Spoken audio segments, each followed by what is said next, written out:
չենք ստեղծում 4-րդ հանրապետություն։ 4-րդ հանրապետությունը արդեն ստեղծվել է։ Վարչապետի պաշտոնում հաստատվելուց հետո իմ զգացողությունը եւ ինքնազգացողություններն են, որ ես հայտնվել եմ թակարդում։ 7-րդ հանրապետությունը հիմնվել է կոնֆլիկտի տրամաբանության վրա, 4-րդ հանրապետությունը հիմնվում է խաղաղության տրամաբանության վրա։ Օրինակ, ինչ պետք է էլի մարդիկ արթնանան, օրինակ, վաղը անեն, որ խաղաղությունը խնամված լինի։ Անկախությունը էլի դարձավ ոչ թե նպատակ, այլ միջոց Ղարաբաղի հարցը լուծելու համար։ 4-րդ հանրապետությունը նրա մասին է, որ Հայաստանի Հանրապետությունը մեր երազանքների հայրենիքն է եւ մենք հայրենիք փնտրելու կարիք չունենք։ Ես որպես Հայաստանի Հանրապետության վարչապետ ասել եմ, որ մենք Ղարաբաղյան շարժումը չպիտի շարունակենք։ Մենք արդեն ապրում ենք 4-րդ հանրապետությունում։ Երբ որ ասում եմ պատմական Հայաստան, բա հիմա ինչ անենք։ Քո դասը ո՞րն է։ Երբ որ ասում եմ մի գնացեք իմ ճանապարհով, պետություն ունեք, մի գնացեք էլի։ Այս կոնկրետ իրական Հայաստանի Հանրապետությունը հիմա դուք բոլորովը տանում եք պատմական դարձնելու ճանապարհով։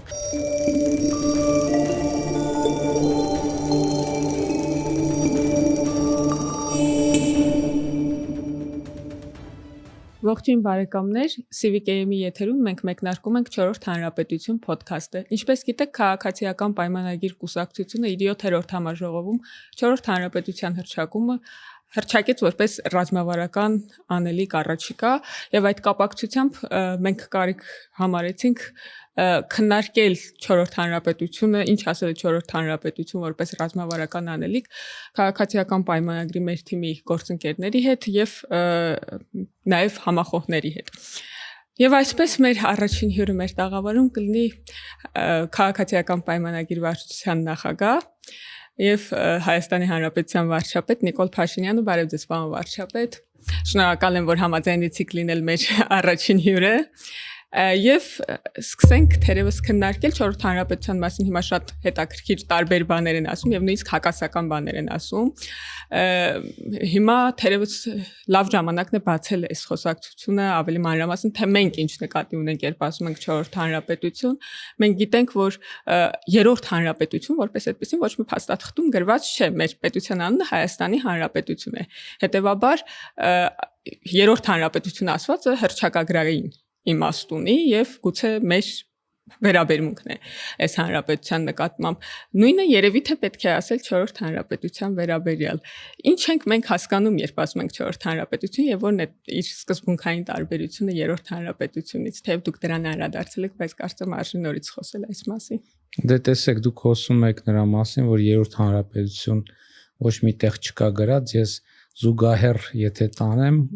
մարդիկ ասում են, չէ, իմ երկրորդ կյանքը սկսեց կամ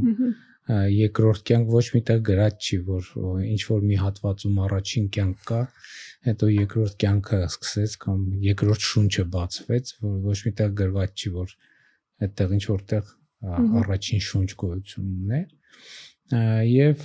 իմ ընկալմամբ ամենաառանցքային տարբերությունները 3-րդ հանրապետության եւ 4-րդ հանրապետության, որը էլի Հայաստանի Հանրապետությունը մնում է Հայաստանի Հանրապետություն, ինչպես մարդը, որը ասում է ինձ համար նոր կյանք կամ երկրորդ կյանք բացվեց կամ նոր շունչ բացվեց, երկրորդ շունչ բացվեց, այսինքն մարդը նույն անձնագրով, անուն ազգանունով մարդն է, բայց նշանակում է նրա կյանքում որոշակի փոփոխություններ են տեղի ունեցել բովանդակային, միջավայրային եւ այլն եւ այդպես շարունակ եւ 4-րդ հանրապետությունն էլ է այս տրամաբանությամբ եւ իմ ընկալմամբ ամենակարևոր տարբերությունները, փոփոխությունները հետեւյալն են. 3-րդ հանրապետությունը հիմնվել է կոնֆլիկտի տրամաբանության վրա, 4-րդ հանրապետությունը հիմնվում է խաղաղության տրամաբանության վրա։ 3-րդ հանրապետությունում իրավակարգի օրգանական կապը ժողովրդի հետ այն փաստի բերումով, որ մշտապես առնվազն կասկածի տակ է եղել, թե ինչքանով է գործող սահմանադրությունը ընդունված ժողովրդի ազատ կամ արտահայտմամբ, 4-րդ հանրապետության համար չափազանց կարևոր է հաստատել օրգանական կապ ժողովրդի եւ իրավակարգի միջեւ, որովհետեւ ժողովուրդը ինքը պետք է հաստատի այն կանոնները, որով ինքը ապրում է եւ սրանից ինքնաբերաբար բխում է, որ երրորդ հանրապետությունում, եթե ընդհանուրը վերցնենք եւ միջին հանենք, ժողովրդին իշխանությունը ժողովրդին պատկանելը առնվազն հարաբերական է կամ տեսական կամ ձևական, մինչդեռ 4-րդ հանրապետությունում այն պետք է լինի անառարկելի։ Իմիջիայլոց ուզում եմ ասել, որ հիմա էլ մենք տեսեք խոսում ենք ընտրակաշառքների եւ այլնի մասին, խոսում ենք, որ մենք ոնց որ թե մեխանիզմներ չունենք ընտրակաշառքի ազդեցության չափերը ստուգելու եւ վերացնելու եւ այլն եւ այդպես շարունակ։ Այսինքն մենք ասում ենք, որ կառավարող մեծամասնությունը ընտրությունները կեղծելու փորձ անգամ չի անում, բայց դա չի նշանակում, որ մյուսները չեն անում։ 2021 թվականի խորհրդարանական ընտրություններից հետո մենք դատավճիռներ ունենք իրավական դե յուրե ուժի մեջ մտած եւ այսօր խորհրդարանում նստած ուժերից մեկի ներկայացուցիչներ դատապարտվել են ընտրակաշառքի, այսինքն ժողովրդի ազատ կամ արտահայտումը թույլ չտալու համար եւ հաջորդ հատկանիշը այն է, որ երրորդ հանրապետությունը հայեցակարգային իմաստով այն մասին է, որ Հայաստանի Հանրապետությունը ֆորպոստ է հայրենիք երազանքի հայրենիք փնտրելու եւ երազանքի հայրենիքի հետևից գնալու, սա շատ կարեւոր է, հետևից գնալու 4-րդ հանրապետությունը նրա մասին է, որ Հայաստանի Հանրապետությունը մեր երազանքների հայրենիքն է եւ մենք հայրենիք փնտրելու կարիք չունենք։ Իդեպ 4-րդ հանրապետության վերաբերյալ ԿՊ-ի հռչակագիրը վերաբերվում է 4-րդ հանրապետության հաստատմանը, սա շատ կարեւոր է, ոչ թե հռչակմանը, այլ հաստատմանը, այս կարեւոր նրբություն է, որովհետեւ իրականում սա էլ այն դեպքն է, որ մենք չենք ստեղծում 4-րդ հանրապետություն։ 4-րդ հանրապետությունը արդեն ստեղծվել է, արդեն իրողություն է եւ 4-րդ հանրապետության հեղինակն էլ էլի ժողովուրդն է, Հայաստանի Հանրապետության ժողովուրդը։ Եվ բայց այնքանով որ ժողովուրդն այո, իմ համոզմունքն է եւ այսինքն դա հիմա համոզմունք չի, դա ապացուցելի փաստ է, որ այսօր մեր կողմից իրականացվող քաղաքականությունների հեղինակը ժողովուրդն է։ Հիմա մենք նույնիսկ կարող եմ ես ասել, երբ է, ինչ փուլերով է 4-րդ հանրապետությունը ստեղծվել, որովհետև 3-րդ հանրապետությունն էլ իր ստեղծման փուլերն ունի, չէ՞, անկախության հռչակագիր, անկախության հարակվե եւ այլն եւ ի վերջո միջազգային ճանաչում։ Իմ կարծիքով 4-րդ հանրապետությունը ստեղծվել է հետեւյալ փուլերով, առաջինը խաղաղության օրակարգի հաստատմամբ, հետո այն հանգամանքի, այն պահին, երբ ես որպես Հայաստանի Հանրապետության վարչապետ ասել եմ, որ մենք Ղարաբաղյան շարժումը չպիտի շարունակենք եւ ասել եմ նաեւ, որ եթե ժողովուրդը անհամաձայնություն ունի, սրա հետ պետք է Հայաստանում հեղափոխություն տեղի ունենա եւ ի վերջո հաստատվել է 4-րդ հանրապետությունը կայացել է, ստեղծվել է դե ֆակտո խաղաղությամբ, որ գիտեք բավականին երկար ժամանակ գոյություն ուներ եւ ի վերջո նաեւ միջազգային ճանաչումը 4-րդ հանրապետության տեղի ունեցել 2025 թվականի օգոստոսի 8-ին Վաշինգտոնի խաղաղության հռչակագրով։ Շատ բաներ ասեցիք, վստահ չեմ թե կհասնենք բոլոր շերտերը այս ընթացքում բացել, այս մի խոսակցության ընթացքում, բայց կարելի է ասել, այս տեսության համաձայն մենք արդեն ապրում ենք ձեր առաջադրած բացվածքի համաձայն, մենք արդեն ապրում ենք 4-րդ հանրապետությունում, որովհետև այնինչ դուք ասեցիք մեծ մասամբ արդեն տեղի է ունեցել եւ ըստ էության միակ բանը, որի հետ դեռևս պետք է հարաբերվենք, այդ իրավակարգի եւ ժողովրդի միջեւ օրգանական կապն է, որ պետք է նոր ստեղծվի ըստ էության սահմանադրության հաստատմամբ։ Ես սահմանադրության տեսեք ինչն է նրբությունը, երբ որ մենք հռչակագրի նախագիծը քննարկում էինք, որին դուք եք ներկա եղել, այդ նախագծերում նաև քննարկվել է տարբերակը, որ մենք հիմա հռչակագրում ունենք 4-րդ հանրապետության հաստատումը որպես ռազմավարական նպատակ։ նախագծային քննարկումների ժամանակ կար այդ քննարկումը, թե ինչու ոչ ստեղծումը, ինչու ոչ հռչակումը եւ ինչով ամփոփվեց, որտեղ մենք ասացինք, որ այն արդեն ստեղծված է եւ սահմանադրության հանգամանքը, մյուս հանգամանքները, որ մենք նշում ենք, դրանք կարևոր են հաստատման համար, այսինքն ամրապնդման համար, process-ը իր լրումին հասցնելու համար, բայց մենք այսօր ապրում ենք 4-րդ հանրապետությունում։ Ես կոնֆլիկտի վերաբերյալ կուզենայի մի քիչ խոսակցությունը բացեինք, ըստ էության խաղաղության 4-րդ հանրապետությունը խաղաղության հանրապետություն է լինելու, նախ արձանագրենք, որ այդ տարընթերցումները, տարընկալումները եւ տարամեկնաբանությունները մի կողմ ենք թողնում, որ փաստորեն պետքա նոր պետություն ստեղծվի, այս հինը պետքա ինչ-որ իրավական առումով սա տեղի չի ունենալու եւ բնականաբար մենք հիմա ապրում ենք այս միջավայրում կամ զարգացնում ենք այս միջավայրը, բայց կուզենայի խոսակցություն շարունակել կոնֆլիկտի եւ խաղաղության մասին քննարկումով, ինձ համար մի քիչ բարդ է այս մասին խոսելը, որտեղ ես շատ երկար ժամանակ տեսականորեն, գուցե նաև երբեմն գիտականորեն եւ քաղաքականապես փորձել եմ համոզել մարդկանց, որ կոնֆլիկտը եւ անկախությունը պարզապես ժամանակագրորեն են համընկել, ոչ թե միմյանց հետ կապակցված են կամ իրարից բխեցված են, նկատի ունեմ Ղարաբաղյան շարժումը եւ Հայաստանի Հանրապետության անկախությունը ժամանակագրական համընկնում են, ոչ թե միմյանց հետ փոխկապակցված երևույթներ, բայց ես երբ որ դուք այդ ձեր ռիլը արեցիք, որ ասացիք առաջին կետով տարբերությունը հենց այդ էիք նշում, ես հիշեցի, որ մենք մի քաղաքական գործիչ ունենք, որը հարթակից հայտարարեց բառացիորեն հետեւյալ նախադասությունը, որ Հայաստանի Հանրապետությունը ստեղծվել է, որ սպասարկի Ղարաբաղյան կոնֆլիկտը, այլ ֆունկցիա ու նպատակ նա չպիտի ունենա։ Բառացիորեն այս հայտարարությունը արեց ու ես հասկացա, որ իրականում ես ինչքան էլ փորձում եմ ջանում եմ այս մյուս գաղափարի շուրջ համախոհներ գտնել, մարդկանց մեծ մասը այդպիսի զգացողություն ունի, որ Հայաստանի Հանրապետությունը եւ կոնֆլիկտը իրարից անտարանջատելի են, այսինքն մեկը տարանջատես, մյուսը կմեռնի, այս միտքներ, որ ինձ հետևում էր, էլի հետապնդում էր եւ ըստ էության մենք նաեւ կոնֆլիկտի տրամաբանությունից դուրս գալու այս պնդման հետ, հարաբերվելու ինչ որ ձև ենք գտնում, ինչպես մտնել խաղաղության տրամաբանության մեջ։ Գիտեք, ինչ որ նկարագրում եք այդ շատ տրամաբանական է, սոցիալ հոգեբանական առումով, որովհետեւ հիմա ես նոր մտածում եմ իմ քաղաքական գործունեության մեկնարկի մասին։ Ես ինչքան էլ դա մի քիչ կարող է բան թվալ, տենց մի քիչ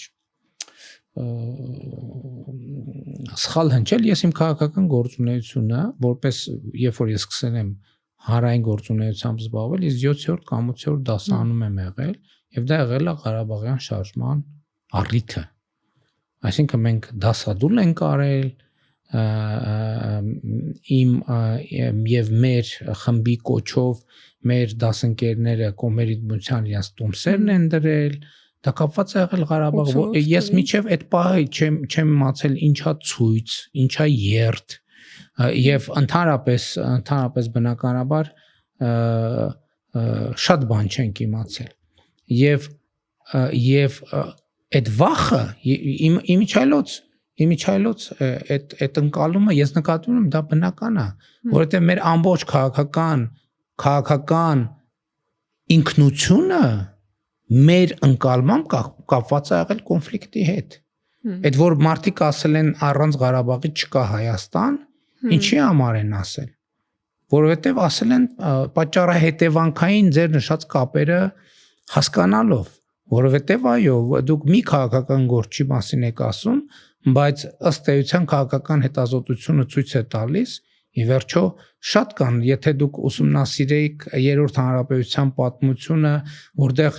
Ղարաբաղյան շարժման տարբեր թևերը հետագայում իրար նկատմամբ քննադատական վերաբերմունք են ասում,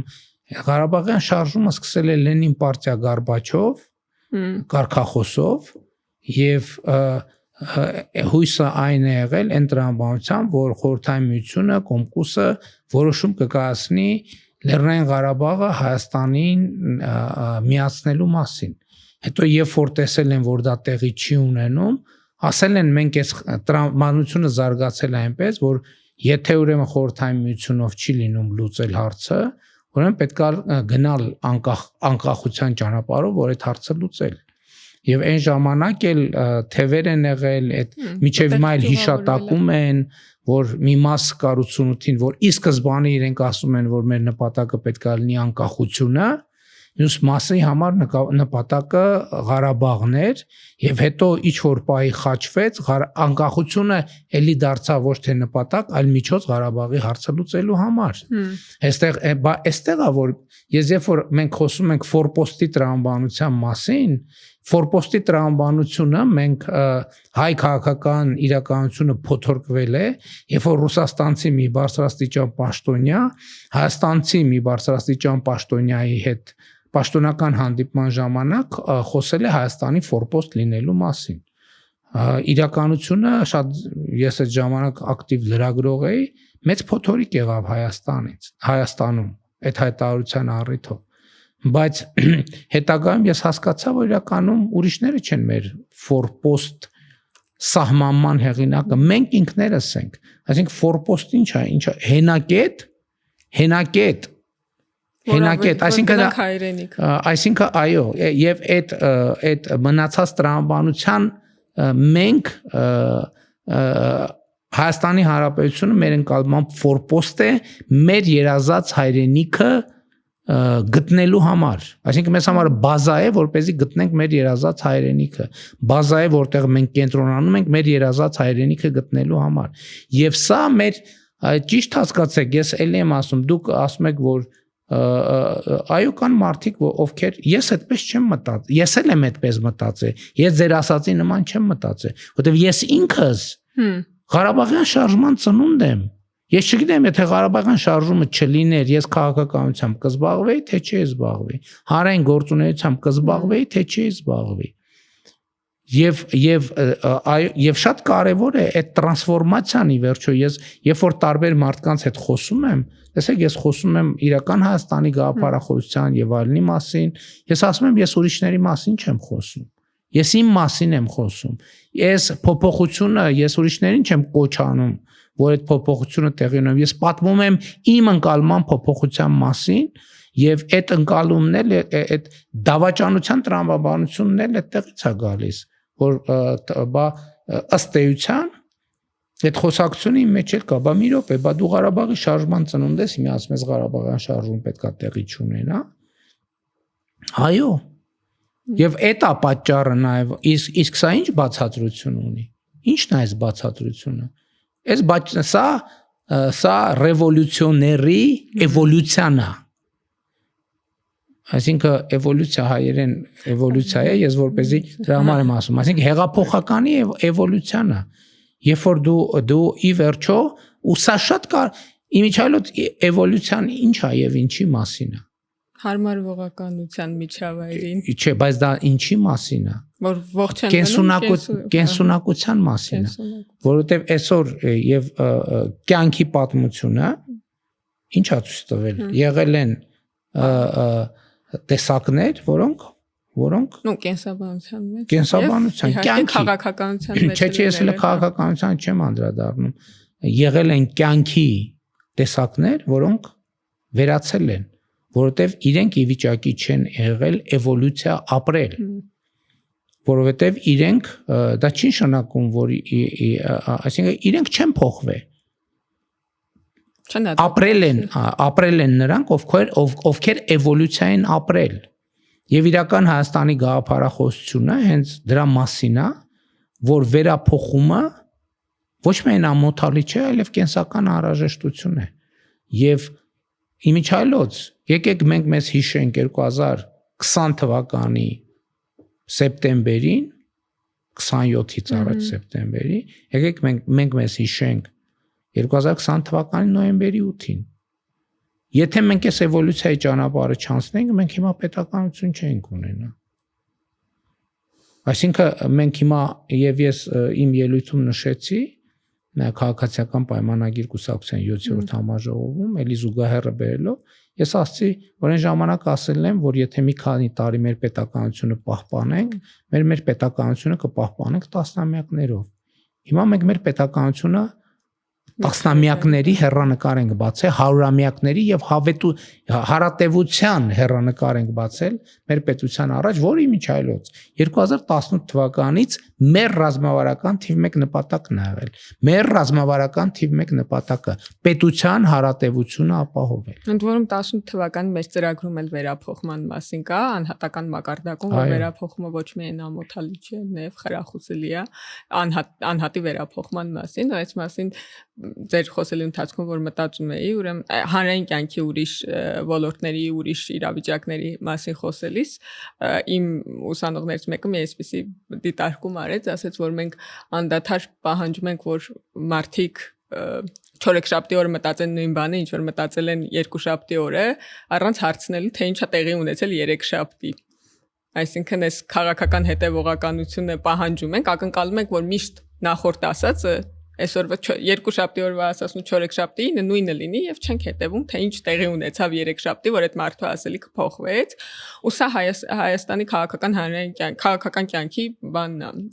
Երևի խնդիրներից է, որ մենք անդադար քաղաքական հետևողականություն ենք փնտրում, բա դու այն ժամանակ սենց էիր ասում, հետո նենց ասեցիր։ Միշտ իրականում մենք պետք է հարցնենք, թե քաղաքական երեքշաբթի օրերին ինչ է տեղի ունեցել եւ միգուցե այն պատմություն, որ դուք պատմում էիք սեպտեմբերից մինչև նոյեմբերն ընկած ժամանակահատվածը այդ երեքշաբթին է այդ իմաստով, թե ինչ մեզ հետ տեղի ունեցավ, թե ոնց մենք փոխեցինք էլի մեր հայացքը դրա նկատմամբ ու գիտեք ինչ կներեք, ես մի քիչ ձեր նշած օրինակը վատը չի, բայց ես սովորաբար մեկ ուրիշ օրինակ եմ բերում, երբ որ 10-րդ դասարանցում կամ 12-րդ դասարանցում հիշեցնում են, թե ինչպես էր ինքը 3-րդ դասարանում ոտանավոր արտասանում։ Ինձ միջև հիմա հիշեցնում են։ Չէ, ես նկատի ունեմ, հասկանում եք, այս շատ կարևոր բան է, որ իրենք որովհետև եթե դու 7 տարի հետո դեռ շարունակում ես այդ 3-րդ դասարանի քո ոտանավոր արտասանես, այս նշանակում է դու ընդհանրապես չես զարգացել։ Այդ բանում Facebook-ում ինչ որ բաներ ա բերում, մեջբերումներ ա բերում, նկարով եւ այլով, որը այս վերջերս դասականներից մեկից մեջբերում բերել էր, ես վստահ չեմ, որ մեջբերումը ճիշտ է։ Հա, բայց ինքը նախադասությունը շատ լավ էր։ Նախադասությունը հնչում էր հետեւյալ կերպ, որ տգետը նա է, ով չի փոխվում։ Այս շատ կարևոր բան է, բայց հիմա փոխվելու տրամաբանությունը ես էլի մի քիչ այլ կերպ եմ նայում մեր այս իրավիճակը տրանսֆորմացիան։ Ես ոչ այնքան խոսում եմ փոփոխության մասին կամ փոփոխություն ես պատկերում եմ էլի նոր կտակարանի արտահայտությամբ, որ ասում է պիտի նայես եւ պիտի չտեսնես, որովհետեւ այն ինչ որ մենք հիմա գիտենք, հասկանում եք, դա օբյեկտիվ իրականություն էր նաև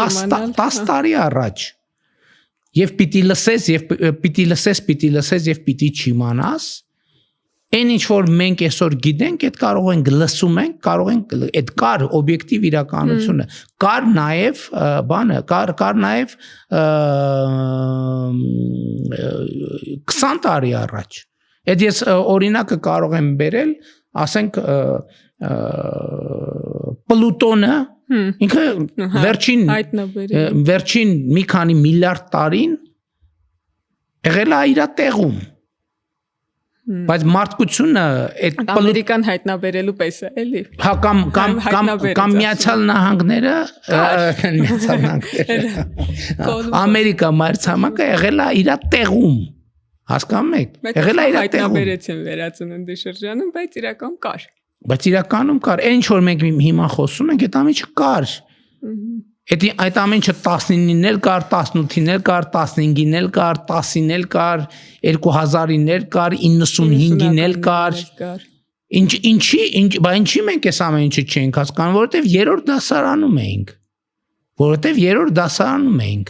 Ու տենց շարունակում ենք 3-րդ դասարանում մնալ։ Այստեղ խնդիրը հետևյալն է։ ես աշխարհը շարունակում է ընկալել որպես 7-րդ դասարանցի, որ Ղարաբաղի հարցով ցույց է անում Իջևանում եւ կազմակերպում է կոմերցիոն տոմսերը վայր դնելու կամ կոչ է անում կոմերցիոն տոմսերը վայր դնելու այդ process-ը։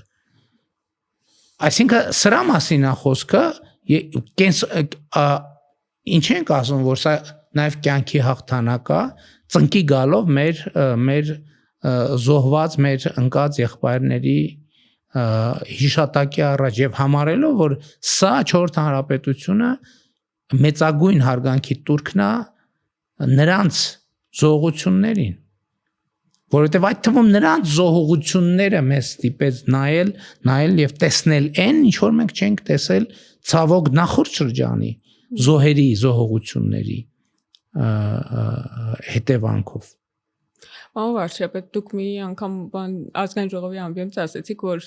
դուք Հայաստանի վարչապետ դարձաք հոկտեմբերի 6-ին 22 թվականի։ Ես հիշում եմ դրան նախորդած դեպքերի ժամանակ սեպտեմբերի 14-ին կառավարության հետ հարցու պատասխանի ժամանակ դուք ասացիք, դուք այդ օրը ասացիք, որ պատրաստ եք ստորագրել մի թուղթ, որը կերաշխավորի Հայաստանի Հանրապետության տարածքային ամբողջականություն եւ թվով էլ նշեցիք ու դրանից հետո իհարկե քաղաքացիները ցույց արեցին ազգային ժողովի դիմաց ոչ այնքան բան, բայց էլի ոնց որ ռեակցիա առաջացրեց մարդկանց մոտ դա, ու ես հիշում եմ, որ երբ որ դրանից առաջ խմբակցության նիստի էինք մենք ու քննարկում էինք մոտավորապես այդ հարցը, ու ես հիշում եմ, որ դուք որոշում նման հայտարարություն անելու մինչև վերջի պահ խմբակցության նիստից դուրս գալ չունեիք ու բանավեճ կար դրա շուրջ այդ որոշումով չենք դուրս եկել։ Ես կուզենայի նաև առիթը օգտագործելով փորձել հասկանալ, թե ինչ է տեղի ունեցել 20 թվականից հետո մինչև 22 թվականի սեպտեմբերի 14-ը, որտեղ դե Պրահան արձանագրում է էլի մեր սեպտեմբերի 14-ի բանը հայտարարությունը ձեր այդ ուղղակի թղթային արձանագրում է, բայց ինչ-որ բան տեղի է ունեցել։ Ինձ թվում է մենք երևի տրամաբանորեն գիտենք, որ դա ջերմուկի Հայաստանի վրա հարձակումներ, բայց բանի այդ քաղաքական հասունության, քաղաքական շրջափուլերի առումով ինչ տեղի ունեցավ, որ այդ հայտարարությունը ծնվեց, էլի։ Ես դրա մասին եմ պատմել ազգային ժողովին, որովհետև ես ասացի, երբ որ հապկի դիրքորոշումն էր, որ դե սահմանը ոնց որ սահմանազատված, սահմանագծված չի, պարզ չի եւ այլն, իսկ դրանից առաջ ասվում էր, որ Հայաստանի սահմանը հապկի համար կարմիր գիծ է։ Այսինքն եւ այդ խոսակցությունը ինձ չէր կարող չբերել մի հետևության կամ առնվազն հարցադրման,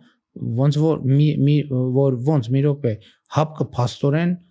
հապկի համար այդքան էլ հասկանալի չի, որ նա Հայաստանի Հանրապետությունը եւ հաջորդ փուլին էլի ինքնահայեցումն է գալիս, բայց մի րոպե դու էլ ես հապկի անդամ։ Դու էլ հապկի այդ ժամանակ նախագահողն էիք։ Կարծեմ նախագահող մի րոպե դու հապկի նախագահողն ես։ Բայց դու գիտես, դու ճանաչում ես, այսինքն ասում եմ հապկը ոնց որ չի ճանաչում Հայաստանի, բայց մի րոպե դու Հայաստանի հապկի նախագահողն ես ու Հայաստանի վարչապետ, բայց դու ճանաչում ես։ Ոնց է, որտե՞ղ ես ճանաչում Հայաստանի, որովհետև այդ պահին, միջև այդ պահը, ես Հայաստանի Հանրապետության վարչապետը չէի, ես հայոց վարչապետն էի, հասկանում եք։ Եվ այդ բանը, որ այդ անդադ խոսվում է, այդ դրանից հետո եմ ես ասում հայոց բանակ, երբ որ ասում ենք ժողովուրդ հայոց բանակ, այդ ինչ նշանակում։ Այսինքն այդ բանակը նաև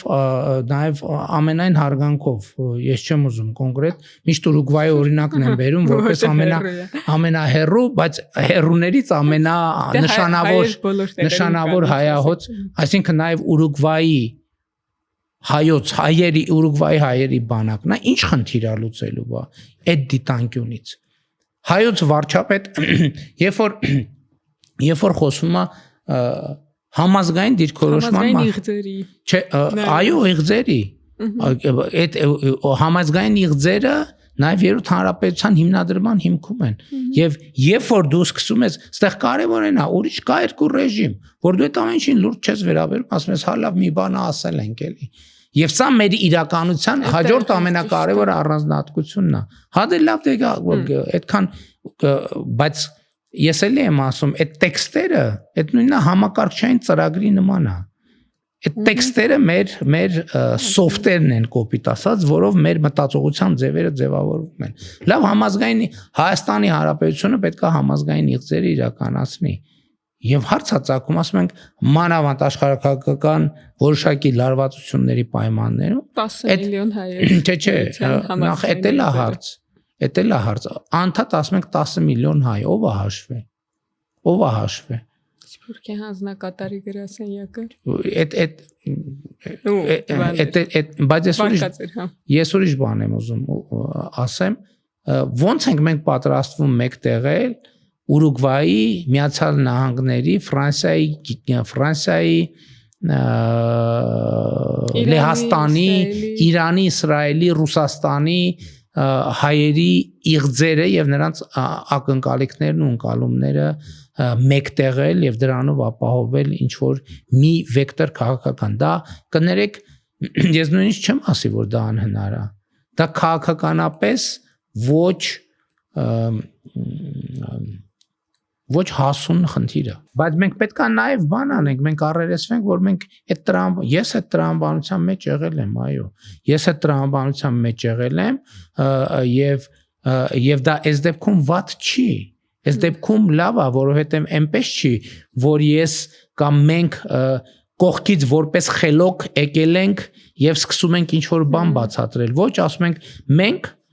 միջին վիճակագրական Հայաստանի քաղաքացիներ ենք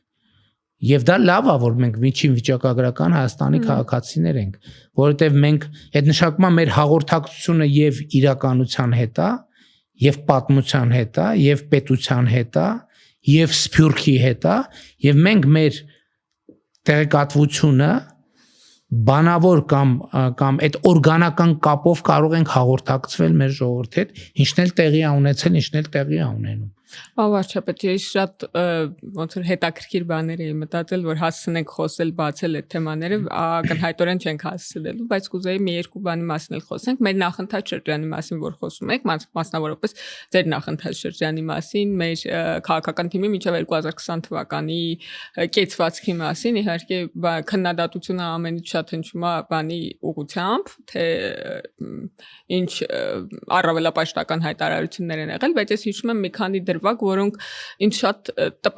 հետ եմ գնում անդադ այդ պատմությունները, հիշում եմ ու ուզում եմ հասկանալ ինչի մասին էր այդ պատմությունները։ Մեկը այն, որ դուք դիմեցիք Հայաստանի Հանրապետության պայմանական քաղաքացի Վազգենին եւ Ադրբեջանի պայմանական քաղաքացի Ալիին եւ ասեցիք խոսեք իրար հետ YouTube-ի ալիքներում հայհոյելուց բացի,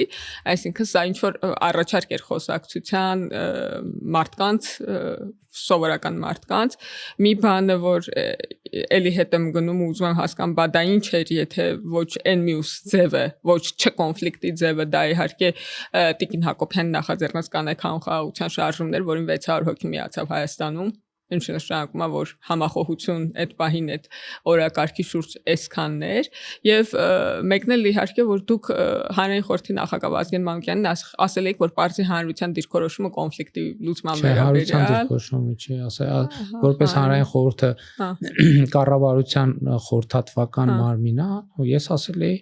խորհուրդ տվեք ոնց լուծենք Ղարաբաղի հարցը, ինչ անենք Ղարաբաղի հարցը։ Այդ ամեն ինչ որ դուք նկարագրում եք, էտել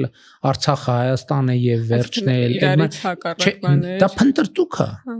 Դա փնտրտուք է այն ըմբռնման, որ ես մեր թիմակիցների հետ կիսվել եմ, ասել եմ ես վարչապետի պաշտոնում հաստատվելուց հետո իմ զգացողությունը եւ ինքնազգացողությունն էր, որ ես հայտնվել եմ թակարդում։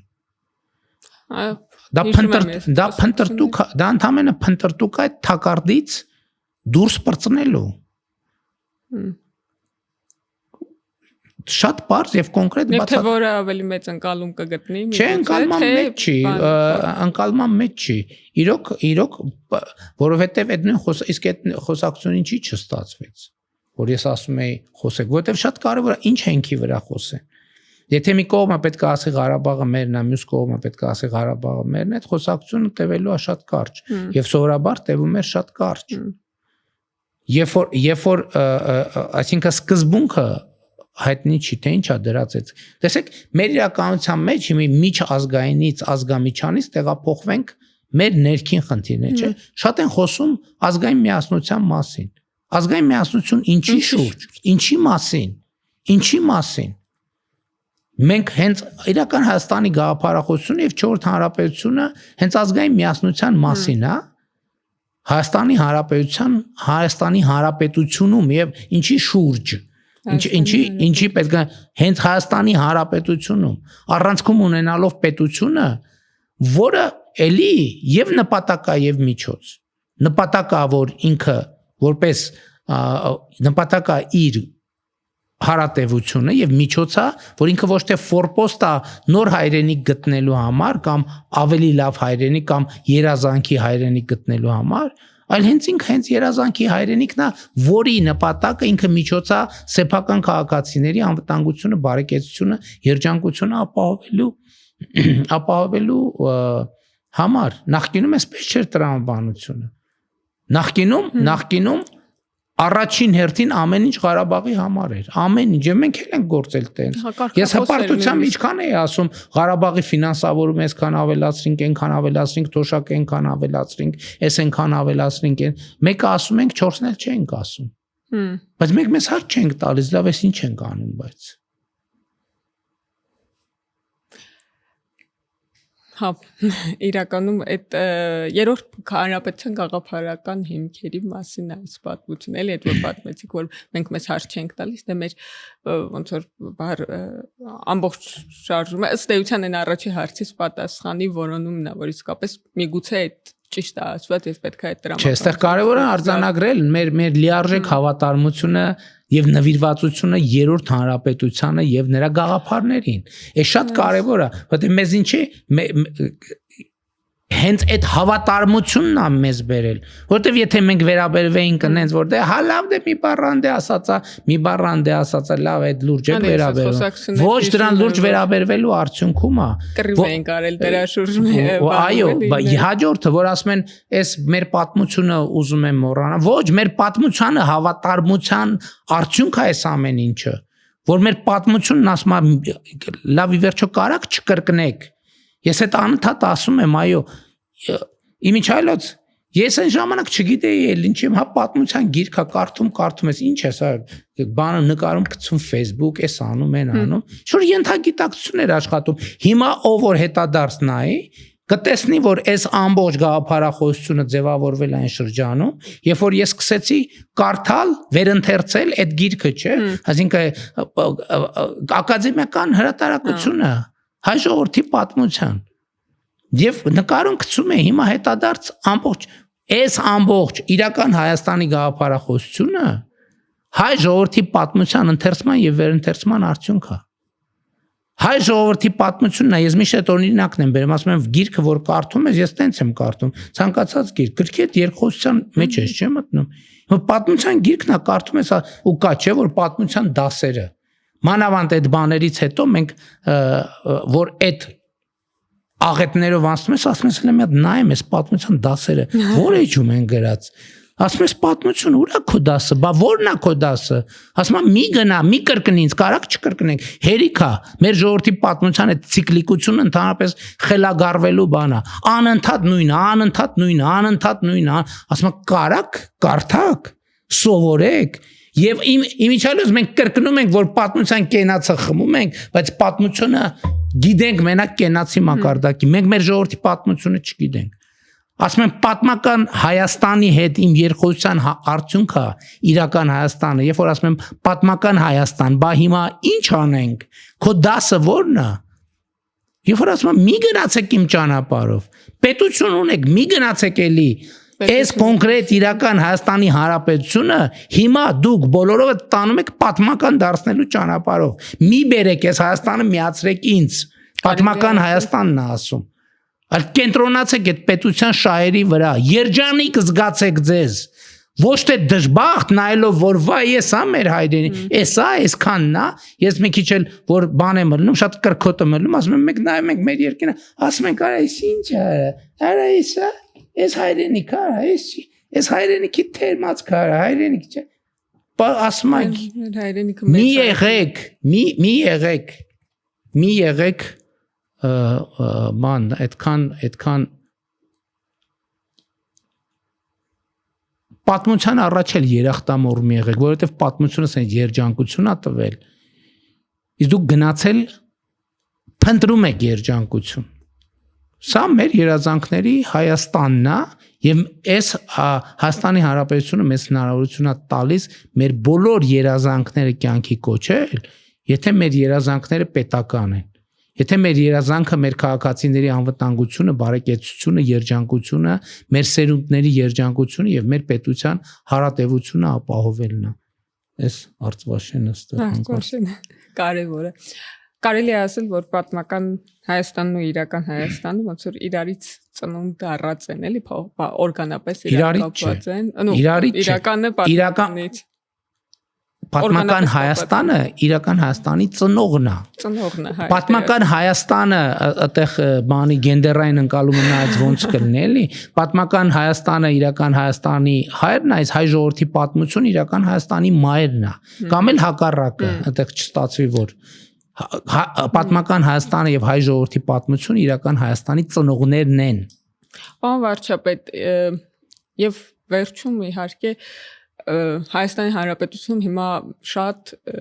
այս կոնֆլիկտի հետևանքով դժուժած մարդիկ կան, իրանց անմիջապես իրանց վրա կրած, երևի ամբողջ Հայաստանի Հանրապետության բնակչությունը հոգեբանորեն, բայց կան կոնկրետ մարդիկ, ովքեր ընտանիքի անդամներ են կորցրել, մարմնի մաս, տեղահանվել են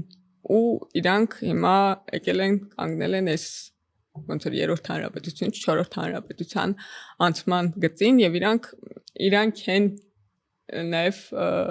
ստեղծողը այդ ճանապարհի միջով ամենադաժանը անցնողը ինչ քաղաքական առաջարկ ունի չորրորդ հանրապետությունը այս մարդկանց ինչ ասելիք ունի իրական Հայաստանը այս մարդկանց ու ինչ նաև որպես վարչապետ իրանց ասեիք այս քաղաքական օրակարգի հետ մեզ հետ այդ ճանապարհը անցնելու համար դուք ասում եք որ խաղաղություն պետք է ամեն օր խնամել եւ դա իմ ու ձեր գործը չի օրինակ այդ մարդիկ նաեւ այդ թվում բայց իհարկե նաեւ սովորական Հայաստանի քաղաքացիները չէ նկատի ունեմ միայն չէ ամեն մեկը պետք է ինչ որ բան անի օրինակ ինչ պետք է էլի մարդիկ արթնանան օրինակ վաղը անեն որ խաղաղությունը խնամված լինի Առաջինը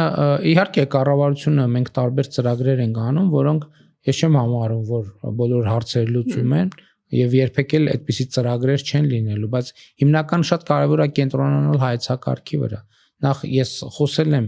Ղարաբաղից տեղահանված մեր հայրենակիցների մասին եւ մեր քաղաքականություն դրա մասին է։ Հայաստանի Հանրապետության քաղաքացիություն ստանալ, տնավորվել Հայաստանում եւ իրենց սերունդների ապագան կապել Հայաստանի Հանրապետության հետ։ Այո, իրանք նաև իրանք էլ են համահեղինակը իրական Հայաստանի։ Իրանք էլ են համահեղինակը։ Եվ իրանց հետ տեղի ունեցածն էլ է իրական Հայաստանի առերեսման այդ պատմությունների շատ անբաժանելի եւ կարեւոր մասն է։ Ինչ վերաբերում է պատերազմի հաշմանդամություն ունեցող մեր եղբայրներին եւ քույրերին իհարկե այդտեղ տարբեր ծրագրեր արվում են բայց անհատի մակարդակով ընդհանրապես գիտեք ինչ շատ կարեւոր է էլի անհատական ջանքը շատ էական է մեր ռազմավարությունն է որ